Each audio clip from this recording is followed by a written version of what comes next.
bukanlah halangan untuk kami berjumpa dengan Tuhan. Dan karena itu, dalam perjumpaan ini, kami pun sediakan waktu dan diri kami sejenak untuk merenungkan sabda Tuhan. Dan kami bermohon, Tuhan juga hadir dalam tuntunan Roh Kudus Tuhan, supaya kami dapat memahami dengan baik dan makna daripada firman Tuhan dan juga melakukannya dalam kehidupan sehari-hari. Berbicaralah kepada kami ya Allah, kami setia mendengarkan sabda-Mu. Dalam nama Tuhan Yesus kami berdoa. Amin. Jemaat Tuhan, mari berdiri untuk mendengarkan firman Tuhan yang dibacakan dari Alkitab. Haleluya.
Hendaklah firman Tuhan dengan segala kekayaannya diam di dalam hati, dan ucaplah syukur kepada Allah.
Kalau diibaratkan dia teriak dengan sekeras-kerasnya supaya mereka datang dan tahu itu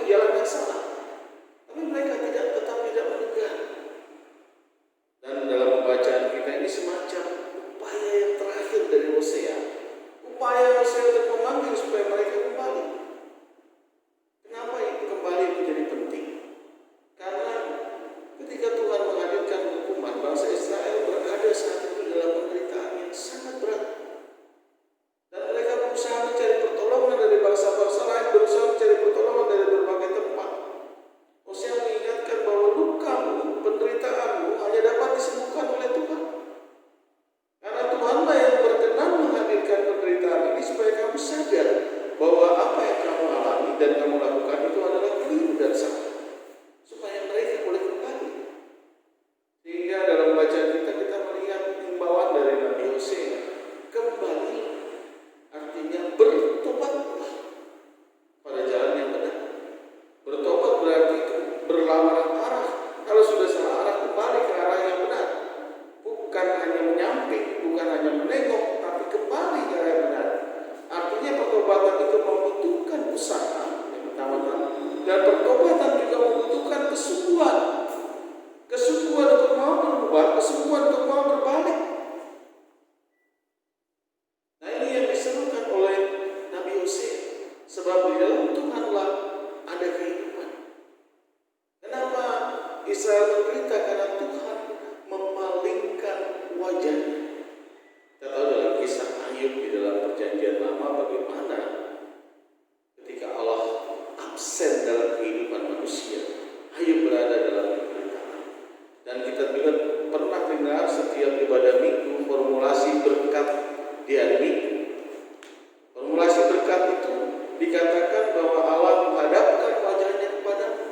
Ketika Allah memalingkan wajahnya dari hadapanmu, itu berarti kamu berada dalam kesulitan, penderitaan, dan juga kematian. Kematian di sini bukan kematian fisik yang terutama, tapi keabsenan atau ketidakhadiran Allah dalam kehidupan Israel. Jangan anggap remeh. Kalau masak, mungkin tidak ada satu bumbu, kita bisa cari alternatif bumbu yang lain. Tapi kalau hidup, tidak ada Allah, tidak ada alternatif lain. Allah lah yang membuat manusia hidup. Allah lah yang membuat Israel boleh menjadi bangsa yang besar, dan bukan usaha dan upaya mereka. Dan dikatakan juga bahwa pada hari kedua kamu akan bangkit, karena Tuhan akan menghidupkan kamu di hari yang ketiga. Ini gambaran yang dibuatkan tentang kebangkitan Kristus. Artinya di sini Tuhan akan menolong Israel, Tuhan akan menghidupkan Israel, bukan hanya hidup sepenuhnya, tapi hidup di dalam kelimpahan, hidup di dalam berkat, hidup dalam sukacita dan juga keselamatan. Inilah gambaran pada ayat yang ketiga, dikatakan bahwa mereka akan memperoleh seperti guyuran hujan di tengah musim dingin, yang artinya hujan yang sangat dibutuhkan. Mereka mendambakan itu, dan itu akan diberikan kalau mereka sungguh. Bapak Ibu dan Saudara, apa yang bisa kita pelajari lewat firman Tuhan saat ini? Pertama-tama, kalau kita membandingkan keadaan kita sekarang, banyak orang di berbagai penjuru dunia menjerit karena penderitaan yang dihadapi, menghadapi wabah corona. Dan ini tidak mudah. Banyak orang cari penangkal. Gimana penangkalnya? Orang mengupayakan vaksin. Orang mengharapkan dapat vaksin, di mana vaksin sekarang sudah diuji coba. Tapi yang terutama dibalik semua itu sebenarnya bukan itu. Kita diingatkan bahwa sumber kehidupan, keamanan itu dari Tuhan. Minta itu terlebih dahulu dari Tuhan, dan Tuhan akan melindungi. Tentunya harus disertai dengan hikmat, tidak hanya sembrono dan salah-salah. Artinya orang yang berhikmat adalah orang yang mengasihi Allah. Orang yang mengasihi Allah berarti orang yang mengasihi hidup. Dia mau menjaga hidupnya, dan dia juga mau menjaga hidup orang lain dengan mematuhi protokol yang sudah diupayakan dibuat oleh pemerintah. Nah, Bapak Ibu dan Saudara, yang kedua, saya kasih gambaran seperti ini, Bapak Ibu. Dulu saya pernah punya teman yang suka pinjam uang. Kalau dia datang pinjam uang ke orang lain, suatu saat dia pernah datang ke saya, dan saya rasakan itu juga. Dia pinjam uang, datang dengan nangis-nangis, datang dengan memolas, tolong saya butuh uang, saya sulit sekali hidup. Tapi begitu saya kasih uang, mau ganti, ketika saya butuh uangnya saya minta, dia lebih galak dari saya.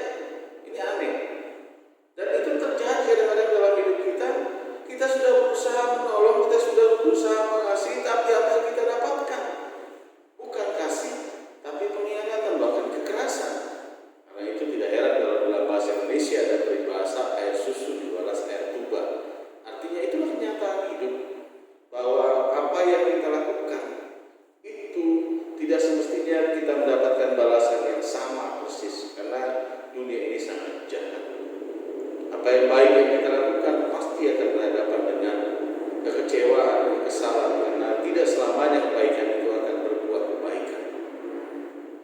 Itu antara manusia dan manusia, apalagi kepada Tuhan. Demikian juga Tuhan.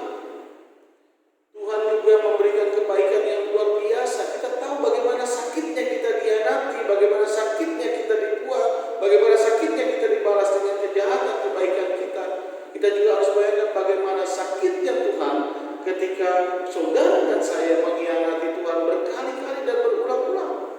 Bagaimana pedihnya penderitaan itu. Karena itu firman Tuhan pada saat ini mengajak kepada kita untuk menyadari hal itu, untuk berbalik. Ingatlah bahwa Tuhan sudah berusaha memanggil kita berkali-kali, dan Tuhan juga bukan manusia. Kalau manusia mungkin dia punya batas kesabaran, tetapi Tuhan tidak pernah berhenti mengasihi kita meskipun saudara dan saya sering mengkhianati. Dan dia juga mengajak kepada kita untuk belajar ketika dunia ini mungkin berbuat jahat kepada kita. Jangan pernah berhenti mengasihi, karena Tuhan tidak pernah berhenti mengasihi saudara dan saya. Dan yang terakhir itu Bapak, yang Tuhan inginkan dalam suatu pertobatan itu adalah pertobatan yang sungguh-sungguh, bukan hanya main-main. Nah, gambarannya seperti ini, Bapak. Saya pernah main ke tempat teman saya. Ada seorang anaknya yang masih kecil, umur sekitar 7 tahun. Dia ketika saya main, dia minta dibelikan permen. Tapi bapaknya, kebetulan teman saya, dia tidak kasih. Enggak, saya nggak ada uang. Udah makan aja apa yang ada. Lalu saya bingung kok bisa dia tidak kasih. Anaknya nangis jadi sampai guling-guling. Lalu sudah kasih, kasihan. Lalu teman saya bilang, sebentar aja dia. Ternyata benar, saya tidak tega lihatnya, tapi orang tuanya tahu karakter anaknya. Dia bilang dia cuma sinetron, istilahnya dia cuma main sinetron, biasa cuma pura-pura aja gitu. Orang tuanya tahu karakter anak-anaknya sehingga dia lihat, ini cuma main-main aja, bohong. Saya orang tua tidak tahu. Nah, ibu bapak demikian juga dengan Tuhan. Kita mungkin bisa bermain sinetron di hadapan orang lain. Kita mungkin bisa juga bermain sinetron di hadapan istri atau suami atau anak-anak kita atau orang tua kita. Tetapi di hadapan Tuhan kita tidak akan pernah bisa bermain sinetron, karena Tuhan tahu apakah saudara sungguh-sungguh atau tidak dalam bertobat. Karena itu kita diajak untuk berbalik kembali kepada Allah dengan kesungguhan, sepenuh hati. Dia tahu dengan pasti apakah ibadahmu benar-benar dilakukan dengan tulus. Dia juga tahu dengan pasti apakah kebaikan itu sinetron atau bukan. Dia tahu dengan pasti apakah omongan bibirmu itu baik, niatnya baik atau tidak. Dia tahu dengan pasti. Dan itu bukan sinetron. Kita mungkin bisa bermain sinetron di hadapan jemaat sebagai presbiter, atau kita bisa bermain sinetron sebagai orang tua di hadapan anak-anak kita. Tapi di hadapan Tuhan kita nggak bisa bercanda-bercanda atau bohong-bohongan. Separuh hati, tidak sungguh-sungguh. Kalau Anda bersama dengan saya ingin kehidupan yang baik, kita ingin hidup kita dipulihkan, kita ingin senantiasa hidup dalam kasih, berkat yang terus-menerus dalam hidup, sehingga selalu ada sukacita. Bertobatlah dalam kesungguhan, berbaliklah kepada Allah. Ingatlah dia menanti dengan penuh kasih.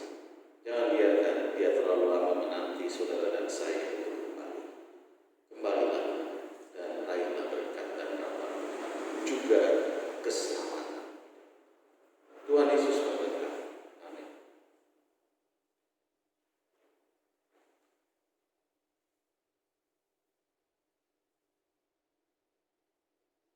Menyambut pemberitaan firman Tuhan, kita menyanyi dari Kitab Bakti 208, ayat pertama dan ketiga.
Jemaat yang dikasihi Tuhan, mari bangkit berdiri.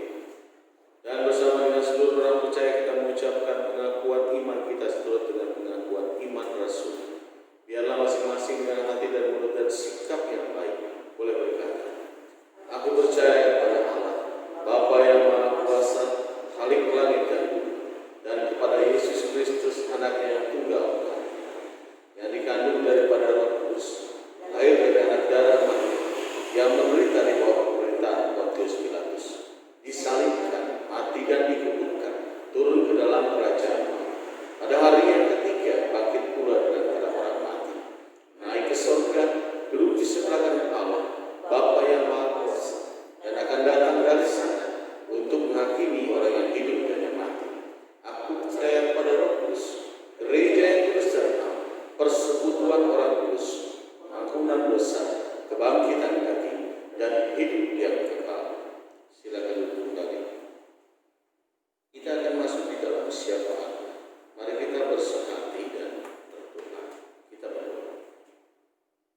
Kami bersyukur akan firman Tuhan yang mengingatkan kami untuk kembali. Sesungguhnya peringatan itu adalah wujud kasih. Karena Tuhan tidak menginginkan kami hilang dari hadapan-Nya. Tuhan tidak menginginkan kami berada dalam penderitaan dan pergumulan terlalu lama.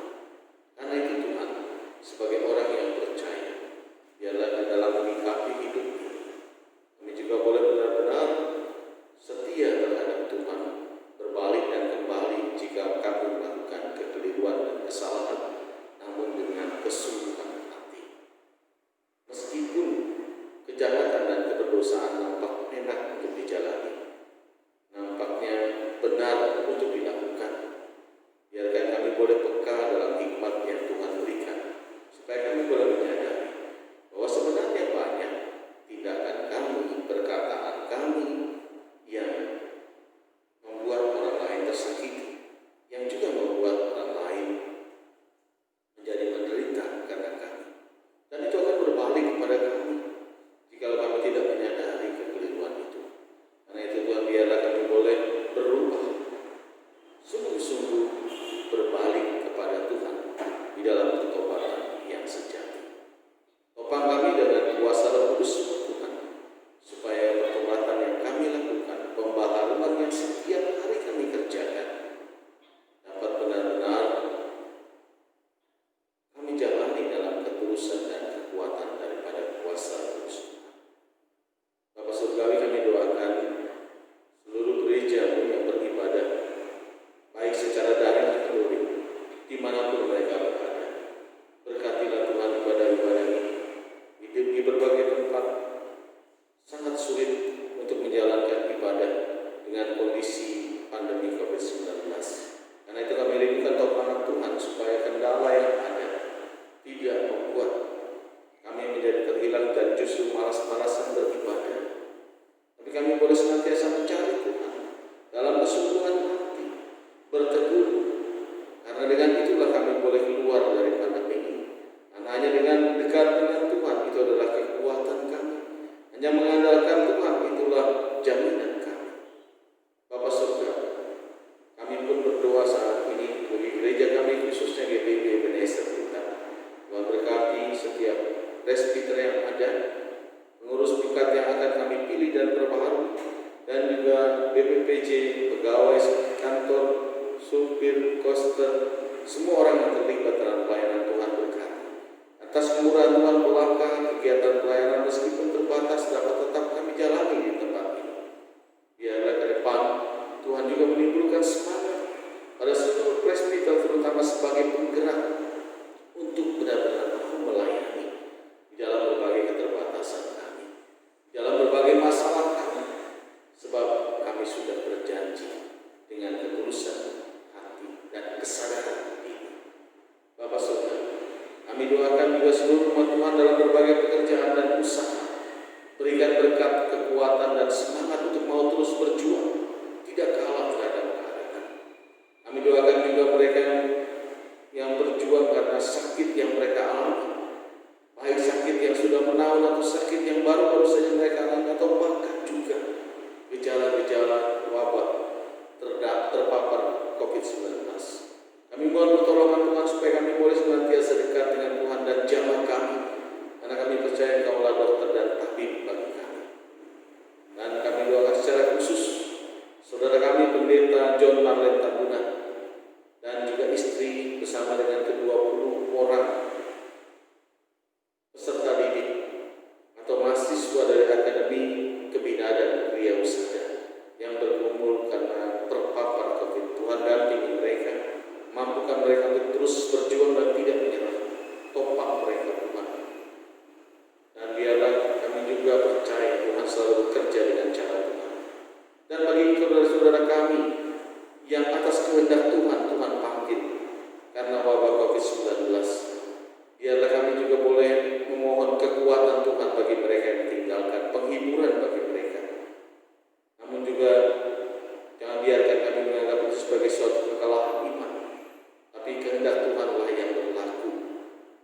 Dan keluarga boleh dihidupkan, mereka boleh Tuhan kuatkan untuk dapat menerima rancangan Tuhan yang memang melebihi kemampuan akal kami untuk dapat menjawab. Kami doakan juga anak-anak kami dalam pendidikan mereka di berbagai jenjang dengan metode online atau juga sebagian ada yang sudah langsung. Biarlah Tuhan berkati supaya anak-anak kami boleh terus rajin belajar meskipun kurang pengawasan dari kami sebagai orang tua. Tuhan, kami berharap campur tangan Tuhan, tanamkan kesadaran dalam diri anak-anak kami untuk mau belajar bersungguh-sungguh. Dan biarlah gereja juga boleh berperan dalam hal ini untuk membangun pendidikan yang baik, untuk membangun kehidupan yang lebih baik tentunya dengan pendidikan yang layak juga. Tuhan, kami berdoa saat ini bagi mereka yang berulang tahun tambah usia, Tuhan berkati, baik usia kelahiran atau perkawinan. Biarlah Tuhan memberkati mereka supaya ungkapan syukur dalam menjalani hidup di tengah mereka bertambah usia, mereka boleh jalani dengan penuh sukacita. Kami doakan juga saat ini Tuhan bagi saudara-saudara kami yang terpisah jauh karena satu dan lain hal, yang sampai dengan saat ini belum dapat berjumpa dengan kami. Dalam kerinduan yang mendalam kami mohon campur tangan Tuhan untuk anak, suami, istri, kakak, adik, orang tua yang sampai dengan saat ini belum bisa kami temui. Tuhan jaga supaya mereka boleh dalam keadaan baik. Saudara-saudara kami berkumpul dengan masalah ekonomi, masalah kehidupan, dan juga perseteruan dengan yang lain. Tuhan damaikan, kuatkan dan mampukan mereka menjalani hidup dengan sukacita. Kami pun berdoa bagi pemerintah bangsa negara kami Indonesia di tengah berbagai isu yang marak berkembang di tengah masa pandemi ini, yang juga kadang membuat pemerintah harus memecahkan fokusnya atau bekerja dengan cepat menyikapi berbagai hal yang tidak mudah. Tuhan mampukan mereka untuk bertindak bijaksana dan memilih apa yang harus dikerjakan dengan terlebih dahulu dengan bijak. Mendampingi, berikan kesehatan dan kekuatan agar mereka dapat melakukan yang terbaik bagi seluruh masyarakat Indonesia. Kami doakan juga khususnya bagi tenaga medis dan tenaga keamanan, Bapak Presiden dan Wakil juga tentunya, agar mereka dapat menjalankan tugas tanggung jawab dengan baik dan juga topang mereka, karena mereka adalah kekuatan dan orang-orang yang peduli yang ada di garis depan di tengah masa pandemi ini. Biarlah Tuhan berikan juga hikmat pada seluruh masyarakat untuk dapat memilah mana yang tepat, mana yang baik, dan mana yang sekedar isu, mana yang harus dihindari dan tidak bahkan ikut disebarkan. Terima kasih ya Tuhan. Inilah doa kami yang kami naikkan dalam nama Tuhan Yesus yang telah mengajar kami bersama berdoa. Bapa kami yang di surga, dikuduskanlah namamu. Datanglah kerajaan, jadilah kehendak-Mu di bumi seperti di surga. Berikan kami pada hari ini makanan kami yang secukupnya, dan ampunilah kami akan segala kesalahan kami, seperti kami juga mengampuni orang yang bersalah pada kami. Dan jangan bawa kami ke dalam pencobaan, tapi lepaskan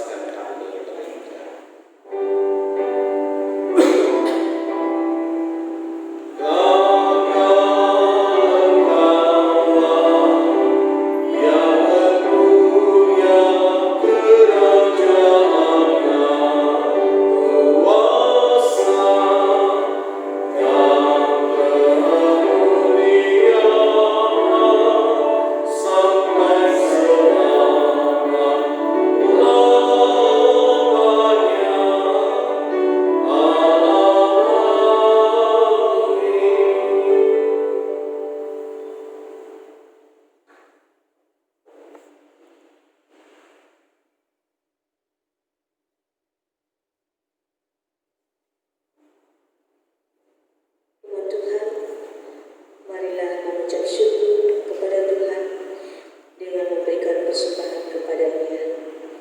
Ingatlah pesan Alkitab dari Maliaki pasal 3 ayat yang ke-10 yang menyatakan, bawalah seluruh persembahan persepuluhan itu ke dalam rumah perbendaharaan, supaya ada persediaan makanan di rumahku, dan ujilah aku, firman Tuhan semesta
Terima kasih, Tuhan berkati. Jemaat yang dikasihi Tuhan, pulanglah dalam damai sejahtera, hiduplah di dalam